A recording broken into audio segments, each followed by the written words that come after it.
कुठे आहे तुझा राम? जा बोलव त्याला. माझे युद्ध केवळ रामाशी होईल. माझा हा प्रण आहे की मी त्याचे शीर कापून माझ्या सोबत घेऊन जाईन. इतकी तोंडाची वाफ दवडतोयस? कोण आहेस तू? नाव काय आहे तुझे? तुला माझ्या नावाचे काय करायचे आहे? एकदा जाऊन रामाला माझ्या समक्ष आणून उभा कर. कुठे आहे तुझा राम? हा मूर्ख कोण आहे?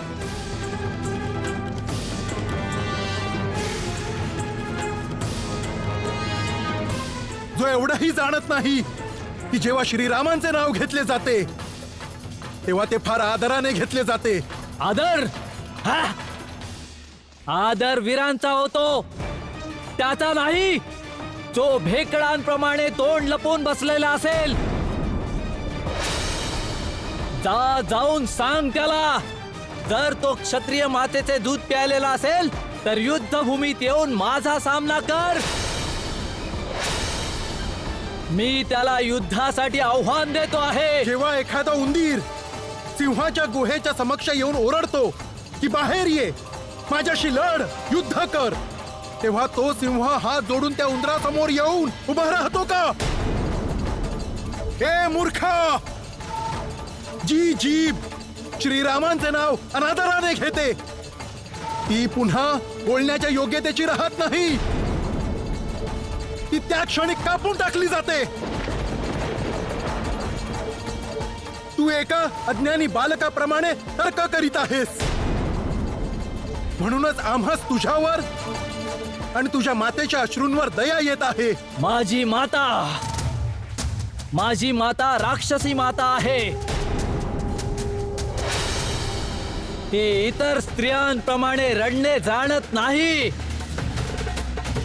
आणि तिनेच मला आदेश दिला आहे रामाचे मस्तक कापून तिच्या चरणापाशी अर्पण करावे.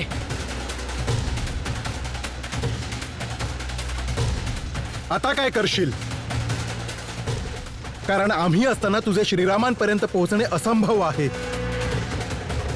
होय, जर तू तुझ्या मातेला प्रसन्न करू इच्छितोस तर ये आणि माझ्या श्रीरामांच्या मुखाचे एक चित्र बनवून घेऊन जाऊ शकतोस. त्यांच्या निवळ दर्शनाने तुझी माता प्रसन्न होईल. बालकांना बालपणी ज्या तऱ्हेने चंद्रमाचे चित्र दाखवले जाते तसेच तुम्ही सुद्धा रामजींचे चित्र दाखवून टाका.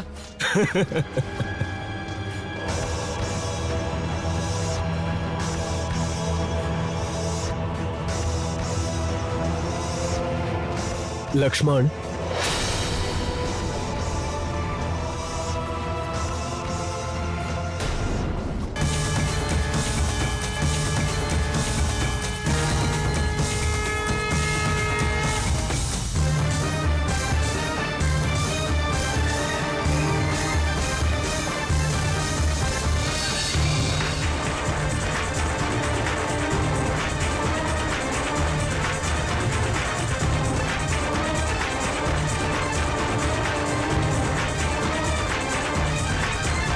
कुणा वीराच्या संकल्पाचा उपहास करणे वीरांना शोभा देत नाही. राजकुमार अंगद, या वीराने मला युद्धासाठी ललकारले आहे आणि युद्धाच्या आव्हानाला स्वीकार करणे हा खरा क्षत्रिय धर्म आहे.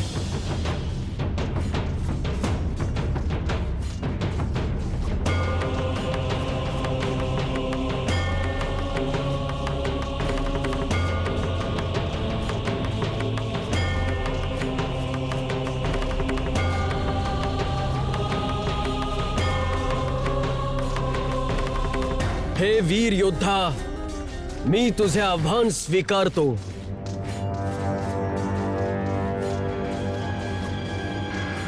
तू माझे मस्तक मागितलेस, परंतु स्वतःची ओळख सांगितली नाही. कोणत्या अधिकाराने मस्तक मागितलेस?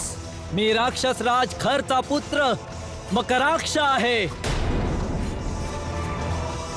माझ्या मातेचा संकल्प मला पूर्ण करायचा आहे. त्याच अधिकाराने तुझा वध करून मला माझ्या पित्याच्या मृत्यूचा प्रतिशोध घ्यायचा आहे.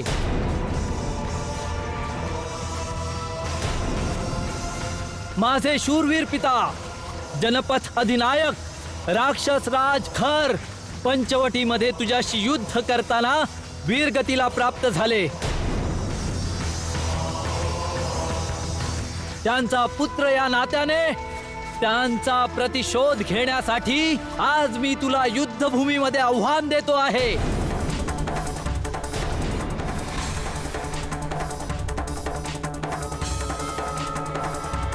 माझ्या मातेचा संकल्प आहे की ज्या रामाच्या बाणाने त्यांच्या पतीचा शिरच्छेद केला आहे, त्याच रामाच्या मस्तकातील रक्ताने मी माझ्या पित्याचे तर्पण करेन.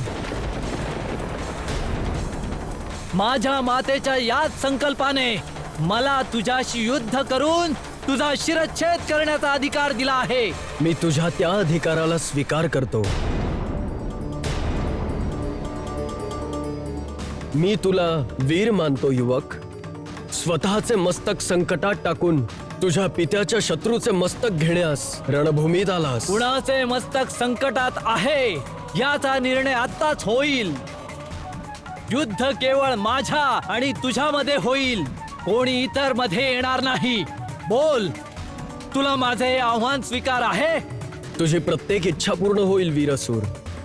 आणि ऐक, मी तुला वचन देतो, जर मी तुझ्या हस्ते वीरगतीला प्राप्त झालो तर माझ्या या मस्तकावर तुझा अधिकार असेल.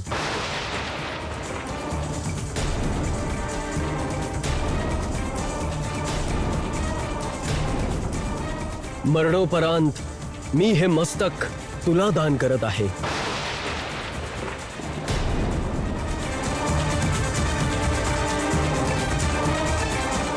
महाराज सुग्रीव, युवराज अंगद, आपण सारे माझ्या या वचनाचे साक्षी आहात.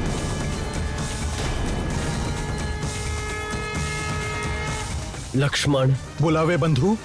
माझ्या या वचनाला पूर्ण करणे तुझा धर्म असेल.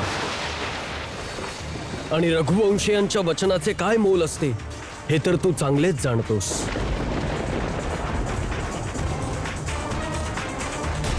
हे मकराक्ष, प्रथम प्रहार तू कर.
हे माया आहे की तपस्येचे फळ? प्रभू, विभीषणजींनी सांगितलं आहे की यांनी पवन देवता वायू आणि वर्षा देवता वरुण यांना आपल्या वश केलेला आहे.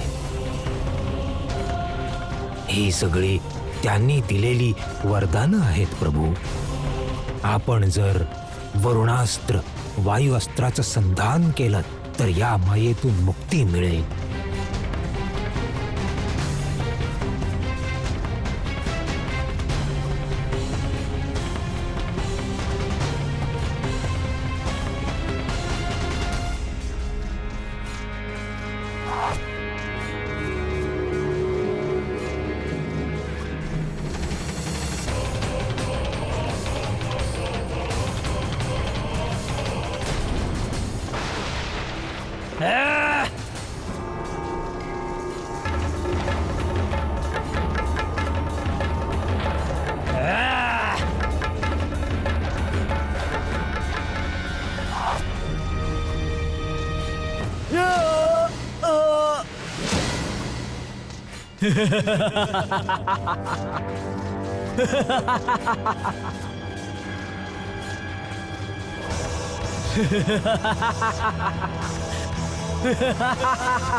प्रभू, आपण तर मायापती आहात. या सगळ्या मायावी पुरुषांमध्ये जो खरा मकराक्ष आहे त्याची एकच ओळख आहे. केवळ त्याच्या जखमेमधून रक्त वाहताना दिसेल.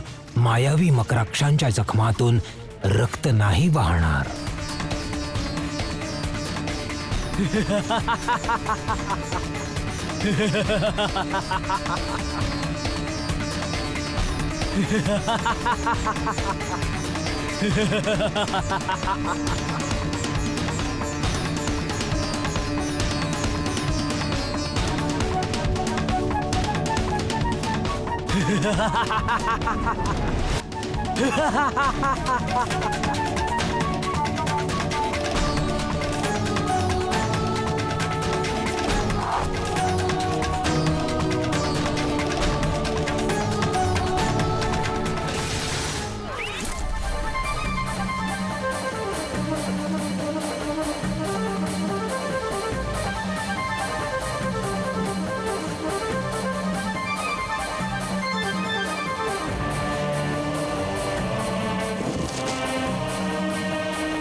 प्रभू श्रीरामांचा विजय असो! प्रभू श्रीरामांचा विजय असो! प्रभू श्रीरामांचा विजय असो! प्रभू श्रीरामांचा विजय असो!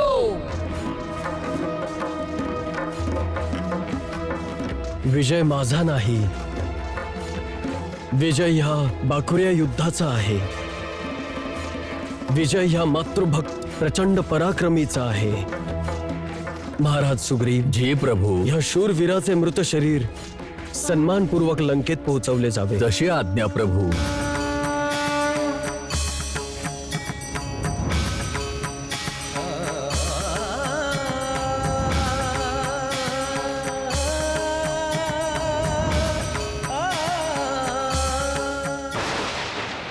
मकराक्ष.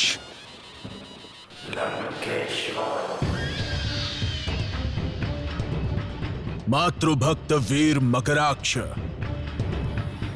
रणभूमीत आपल्या प्राणांची आहुती देऊन तू संपूर्ण राक्षस जातीचं शिर उंचावलं आहेस. तू अमर झालास वीर, अमर झालास तू.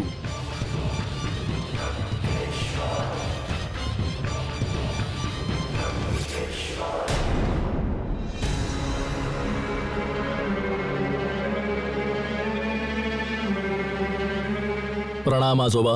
चिरंजीवी भव, यशस्वी भव. कोणतं विचारत आहेस पुत्र? युद्धात शत्रूचे पारडे जड पाहून साऱ्या राक्षस जातीला एकत्र करण्याचा विचार करत होतो. का तुझे काका परम शक्तिशाली कुंभकर्ण जे आहेत त्यांना निद्रेतून जागे करा. वानर सेनेसाठी ते एकटेच पुरेसे आहेत. होय आजोबा, आपण तर साऱ्या समस्येचे समाधानच सांगितलेत. सेनानायक विरूपक्ष, बोला युवराज. आपण आत्ताच जावे आणि काका कुंभकर्णांना जागे करा.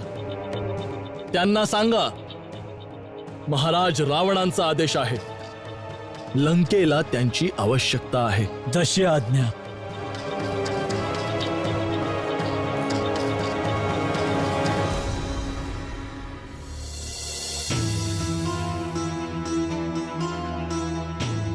सीते, आज तो दिवस आला आहे जेव्हा तुझ्या मनमंदिरात विराजमान असलेली ती मूर्ती तुझ्या समोर साकार होईल. आणखी किती काळ अशी स्वप्न दाखवा? स्वप्न सत्य होण्याची भूमिका तर युद्धाच्या पहिल्या दिवशीच झाली होती. युद्ध सुरू झाले? सांगितले जाते, आधी मारेल तोच वीर. आज ते सत्य झाले आहे. पहिल्याच दिवशी वानरांच्या सेनेला तुच्छ समजणाऱ्या घमंडी राक्षसांच्या वीरांना श्रीरामांच्या सैन्याने परास्त केले आहे. खरंच? माते, आणखी काय वार्ता आहे युद्धाबाबतीत? आमचे रघुवीर कसे आहेत? आणि भ्राता लक्ष्मण, कुणाला काही इजा तर झाली नाही ना? क्षती तर केवळ त्यांच्या शत्रूच्या गटात आहे सीते. याचा परिणाम त्या पापी रावणावर केव्हा होईल? पडला आहे पुत्री. काय? ऐकलं आहे की ते त्यांचे बंधू कुंभकर्णाला जागे करू पाहत आहे.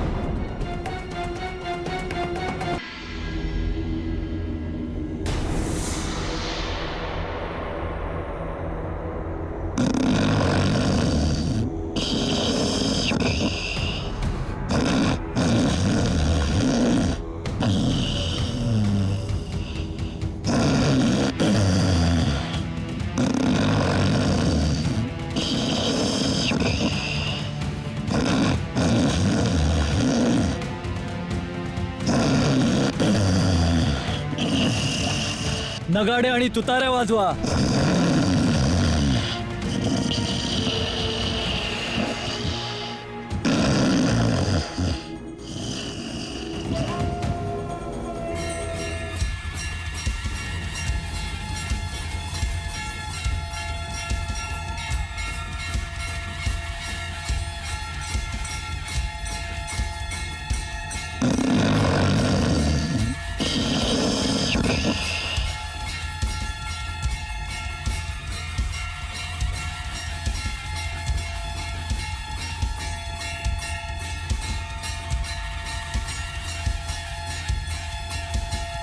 सैनिक हो, नगाडे, झांजा आणि तुताऱ्या यांच्या कानाजवळ नेऊन जोरात वाजवा.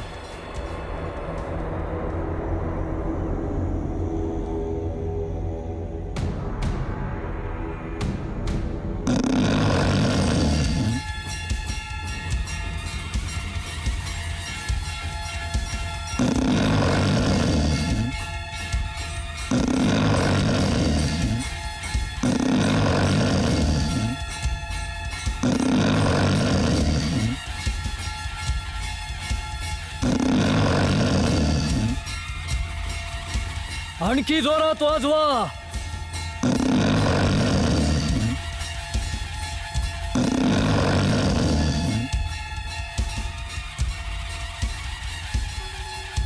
सैनिक हो, बंद करा. खडक आणि भाले आणून यांच्या शरीरावर टोचले जावेत.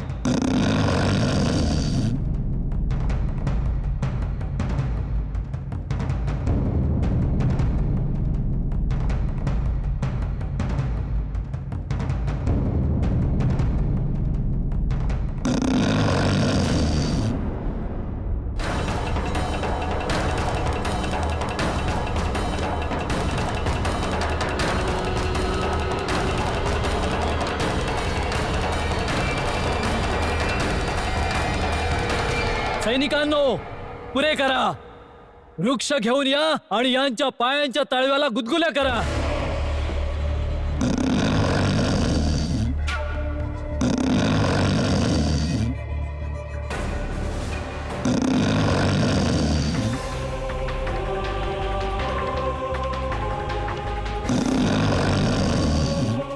यांच्यावर तर कशाचाही परिणाम होताना दिसत नाहीये. मी तर दमलो आहे. मला तर खूपच भूक लागलेली आहे.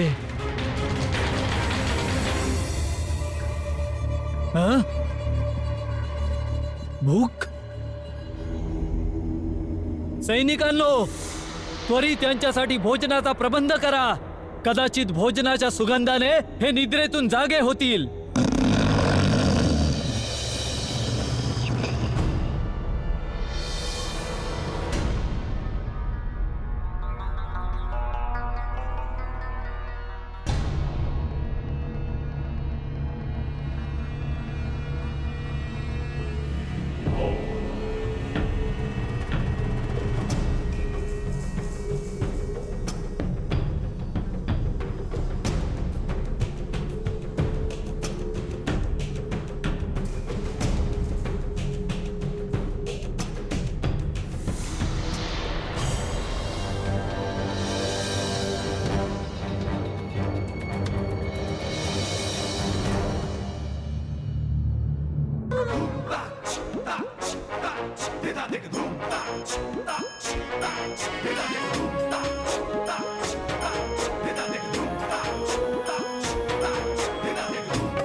महाराज, महाराज. सेनापती विरूपक्ष, वेळेआधी मला जागवण्याचे धाडस तू कसे केलेस? लंकापती रावण सकुशल तर आहेत ना? हो कनिष्ठ महाराज. महाराज रावण सकुशल आपल्या भवनात विराजमान आहेत. तसेच एक महत्वाच्या कार्यहेतू त्यांच्या भवनात आपली प्रतीक्षा करत आहेत.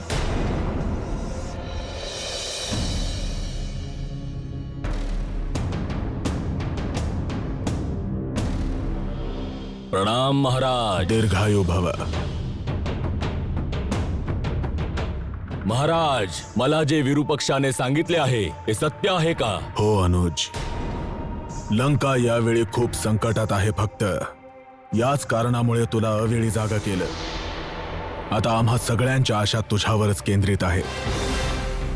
शत्रूने अल्प वेळेतच आपल्या मोठमोठ्या योद्ध्यांना धारातीर्थी पाडलं. कुंभकर्ण, भ्राताश्री, आपण या गोष्टीवर लक्षच दिले नाहीत की वास्तवात श्रीराम कोण आहेत.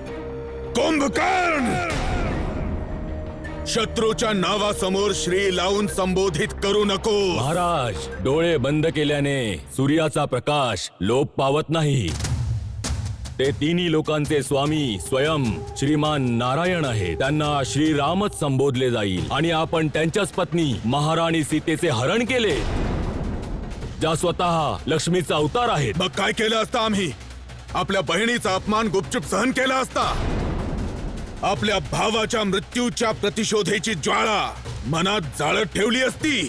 ते आमचं कर्तव्य नव्हतं का?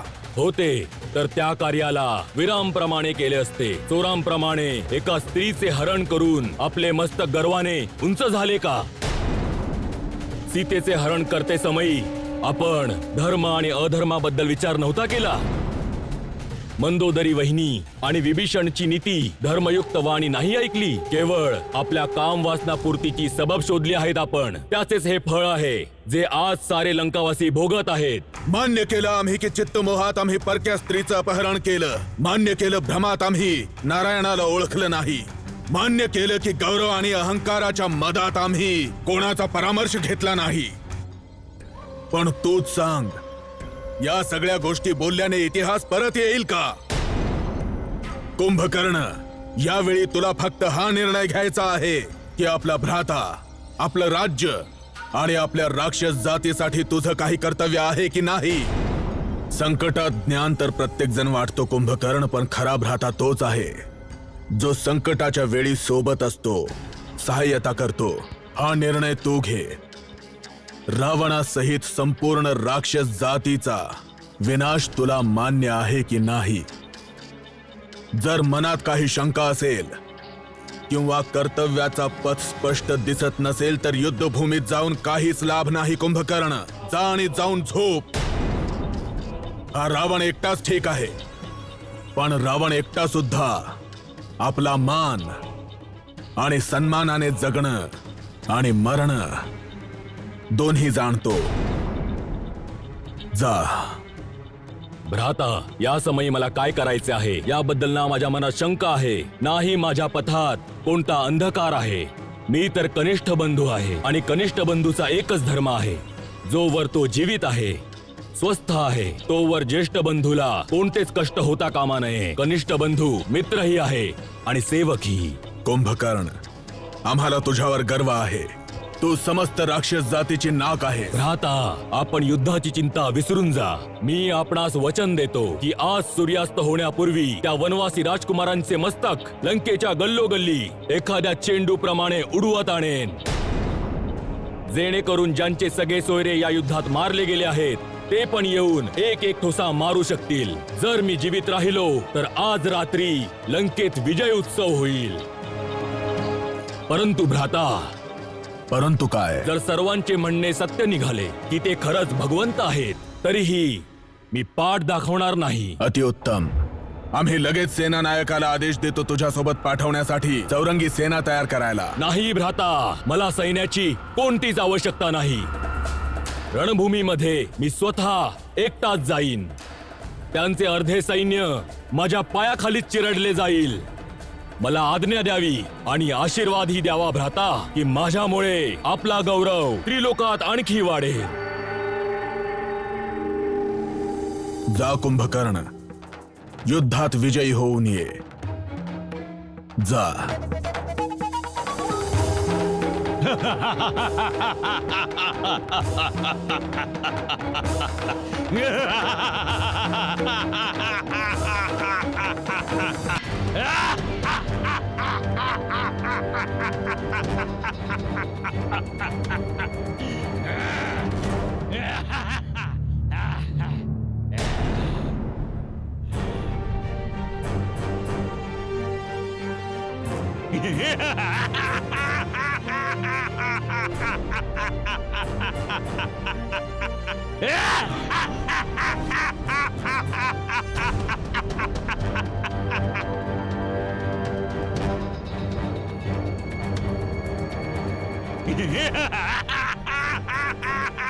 हे काय आहे? रावणाने कोणते मायावी रूप धारण केले? नाही, हा रावण नाही आहे. तर मग कोण आहे? कुंभकर्ण आहे, रावणाचा धाकटा भ्राता.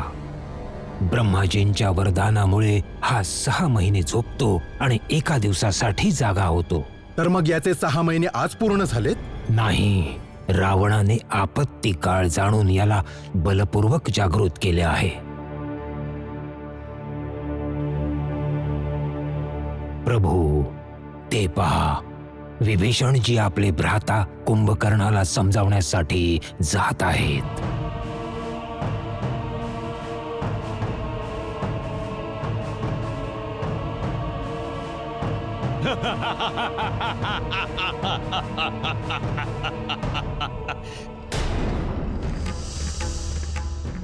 विभीषण,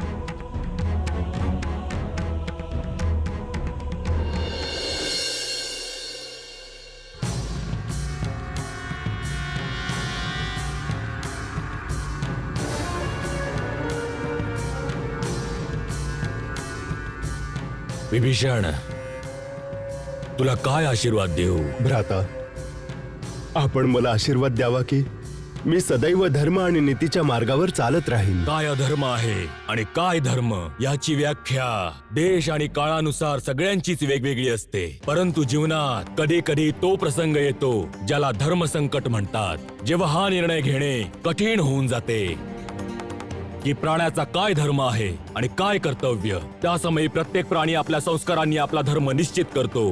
जसे तू आपला भाऊ, आपला देश आणि आपल्या कुळाला त्यागण्यात स्वतःचा धर्म समजला. नाही भ्राता, भ्राताश्रींना मी नाही त्यागले. भ्राताश्रींनी तर मला भर दरबारात सगळ्यांसमोर ठोकर मारून अपमानित करून माझाच त्याग केला. मी त्यांना अधर्माच्या मार्गातून हटवू इच्छित होतो, परंतु कामवश त्यांनी अधर्मच जोपासला. मी त्यांच्या समक्ष संधीचा प्रस्ताव घेऊन गेलो होतो आणि या समयी आपल्या समोरही मी संधीचा प्रस्ताव घेऊन आलो आहे. भ्राता, लंकेचे जे राज्य प्रभू श्रीरामांनी मला प्रदान केले आहे ते मी आपणास समर्पित करतो.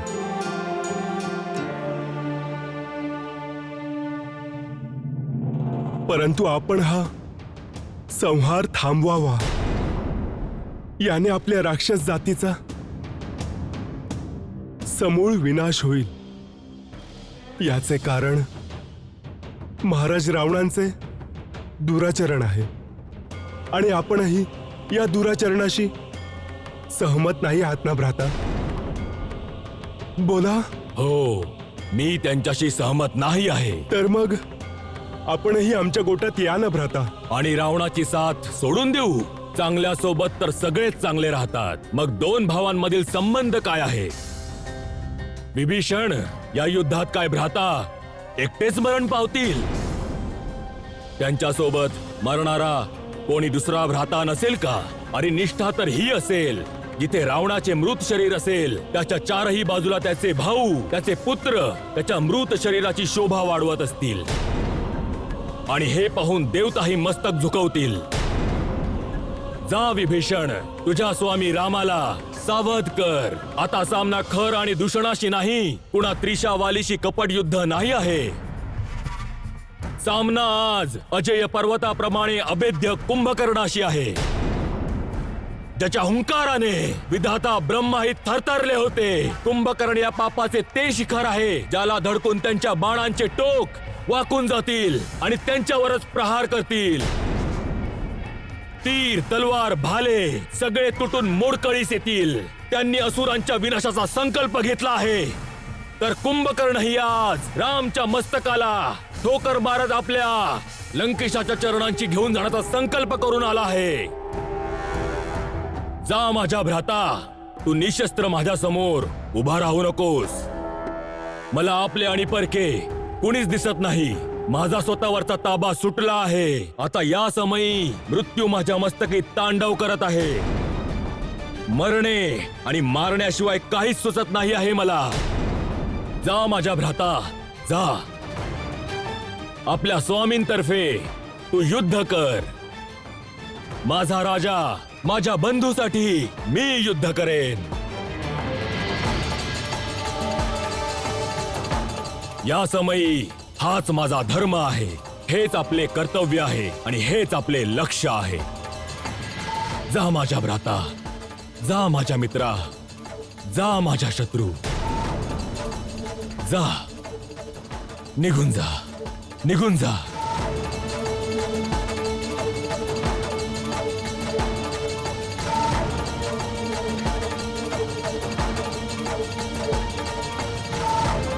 निघून जा विभीषण, निघून जा.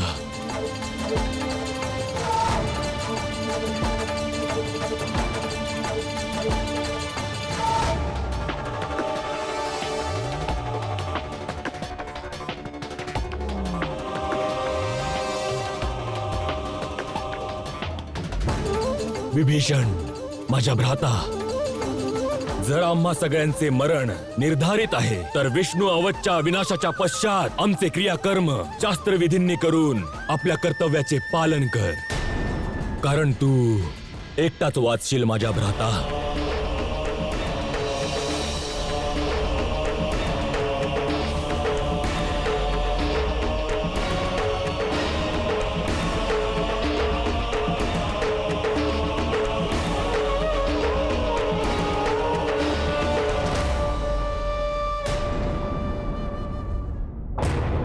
ते पहा, असं वाटतंय की कुंभकर्णांनी ऐकलं नाही. विभीषणजी उदास होऊन येत आहेत.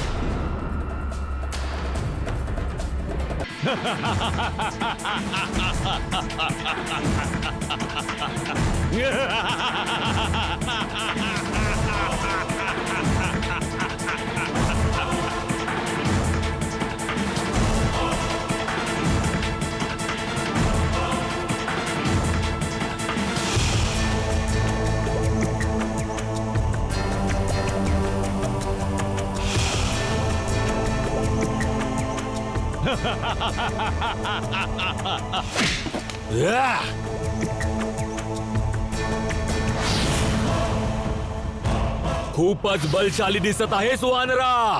कोण आहेस तू? वानर सुग्रीव की त्याचा पुत्र, की तोच आहेस ज्यांनी आमच्या लंका नगरीला आग लावली होती? या तिघांपैकी कोण आहेस तू? माझ्या हातून मरण्या अगोदर तुझे आणि तुझ्या पित्याचे नाव सांग वानरा. माझ्या पित्याचे नाव ऐकशील तर हे आभाळाला टेकलेले शीर लज्जेने झुकून जाईल. ज्या महाबलीने तुझे मोठे बंधू महापराक्रमी रावणाला अनेक दिवस आपल्या शेपटीने बांधून ठेवले होते, त्याच महाबलीचा मी पुत्र आहे. माझे नाव अंगद आहे. तोच अंगद ज्याला आपल्या पित्याच्या हत्याराची सेवा करताना लाज नाही वाटली. आपल्या पित्याचे नाव तू मातीत मिळवले आहेस अंगद. जोपर्यंत जगशील संसार निंदाच करत राहील. मी तुला मारून त्या निंदेतून मुक्ती देईन वानरा.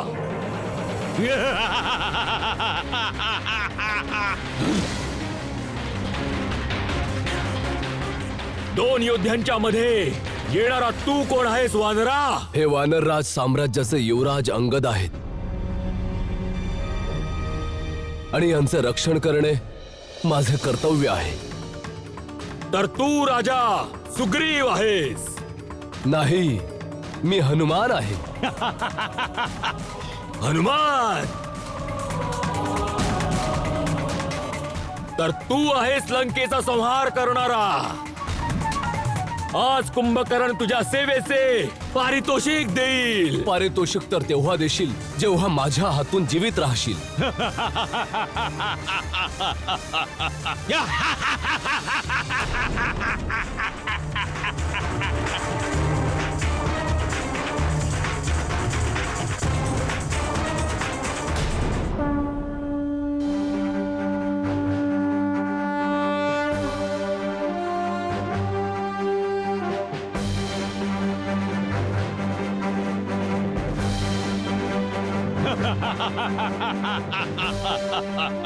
कुंभकर्ण, आज या पर्वताखाली तुझी समाधी बनेल. हनुमान, मी तुला याचीही संधी देतो. आपल्या मनाची इच्छा पूर्ण कर. आणि मी वचन देतो, जर मी या शिळेच्या आघाताने किंचितही विचलित झालो तर माझा पराभव स्वीकारून नगरात परत निघून जाईन. फेक फेक संपूर्ण शक्तीनिशी फेक. ठीक आहे, तर हे घे.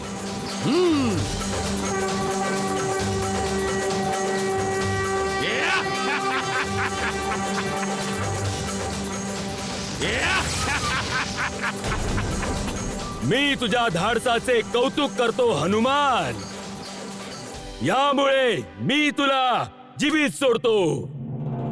जर अजून कोणती इच्छा राहिली असेल तर जा आणि तुझे स्वामी राम आणि लक्ष्मणला सांग अद्याप ही तोंड लपून का बसले आहेत. कुंभकर्ण त्यांना युद्धासाठी ललकारत आहे. मैदानात या आणि माझ्याशी युद्ध करा. आम्हास हे ललकारणे ऐकवत नाहीये बंधू. तो आपल्या साऱ्या सैन्याचा विनाश करेल. आम्हास आज्ञा द्यावी. जा लक्ष्मण, विजयी भव.